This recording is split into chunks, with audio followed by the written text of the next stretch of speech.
Bonjour, je m'appelle Dorian Petet et je suis le président de l'ANA-JHEDN. C'est une association, loi 1901, qui a pour mission de faire rayonner l'esprit de défense et qui se compose essentiellement de jeunes étudiants et de jeunes professionnels qui sont passés par un cycle jeune au sein de l'IHEDN. On se compose de 2000 membres, on a été créé en 1996 et on a tout un tas d'activités. Par exemple, on va faire des conférences, des ateliers, des publications et on participe aussi à la réflexion sur des problèmes contemporains en remettant nos rapports directement au ministère concerné. Alors non, l'armée n'est pas un mal nécessaire. Exception faite de la dimension purement combattante, c'est-à-dire l'acte de combat qui lui peut emporter une certaine négativité puisque finalement le militaire s'expose, expose sa vie et puis essaie de la prendre, essaie de prendre celle de son ennemi. Exception faite de cette configuration-là, non, l'armée n'est pas un mal nécessaire. Au moins pour trois raisons. La première, elle est historique, et on sait tout le bien, tous les bénéfices qui ont été apportés par l'armée, notamment dans l'unification de la nation française et puis dans son identité historique.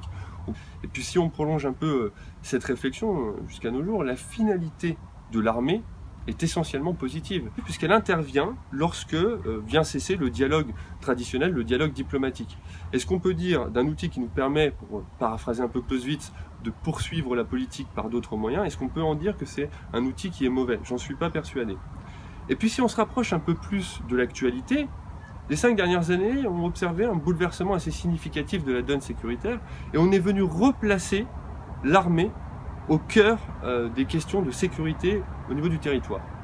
Et ce nouveau positionnement, ou cette redécouverte d'un positionnement qu'on a connu, s'accompagne bien entendu d'effets bénéfiques, puisqu'on rapproche là aussi l'armée de ses citoyens, enfin l'armée de sa nation, et la dimension de protection est essentiellement positive. Et même si on s'intéresse à l'action de l'armée à l'extérieur du territoire national, on peut prendre l'exemple de l'opération Chamal, et bien cette opération marque ce qui s'appelle aussi la défense de l'avant, c'est-à-dire qu'on va à l'extérieur pour défendre mieux à l'intérieur. L'instrument militaire est utilisé dans un cadre républicain et constitutionnel, et que ces deux garanties-là permettent d'en faire une bonne utilisation. Donc non, l'armée n'est pas un mal nécessaire, l'armée est un bien qu'il faut protéger.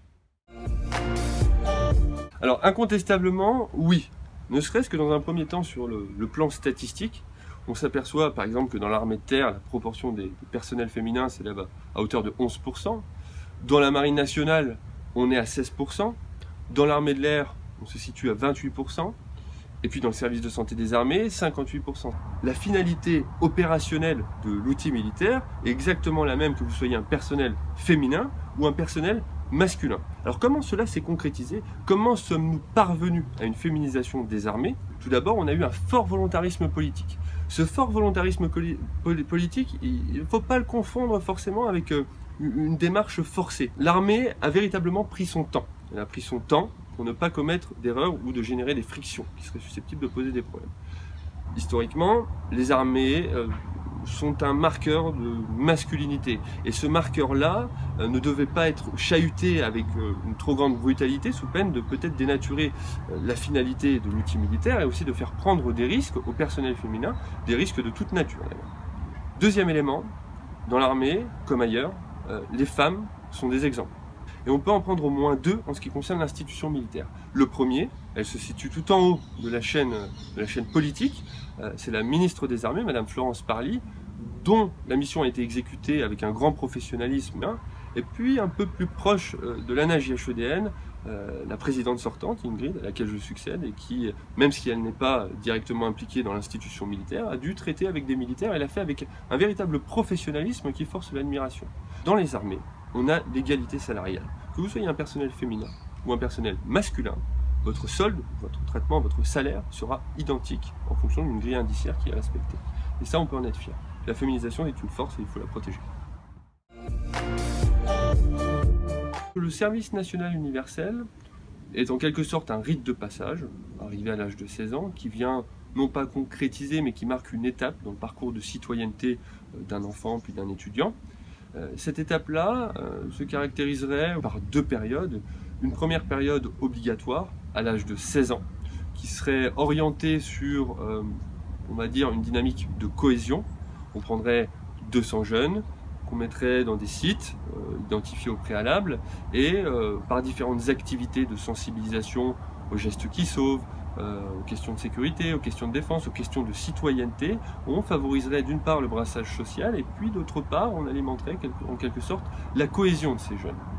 Ça, c'est les 2 premières semaines de ce mois obligatoire, les 2 autres semaines étant quant à elles consacrées à l'approfondissement de l'engagement et des différentes modalités par lesquelles un jeune peut s'engager au tout début de sa carrière professionnelle par exemple. La deuxième partie s'établira sur sur un âge allant de 16 ans à 25 ans et comportera 3 différents types d'investissements. Un investissement pour aller de 3 mois à 6 mois jusqu'à 12 mois.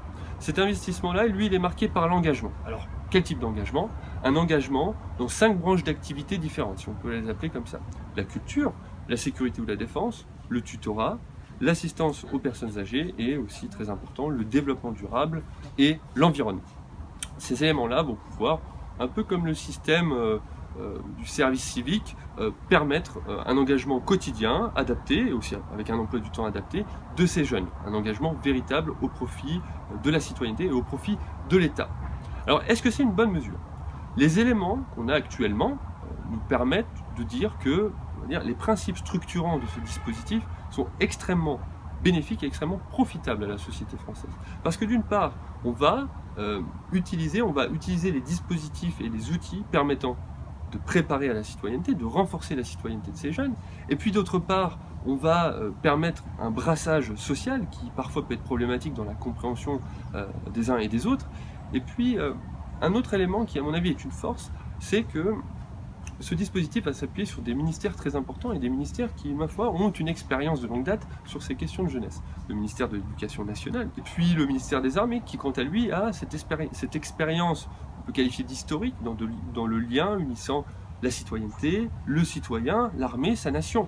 Donc ces 2 piliers ne seront pas les uniques piliers, puisque aussi parler des collectivités territoriales, ces piliers-là sont véritablement des marqueurs très positifs dans ce dispositif. Donc on est en attente, on va voir comment les choses vont évoluer, comment les choses vont être affinées, précisées, et pour se prononcer définitivement sur un système qui, à bien des égards, paraît très positif.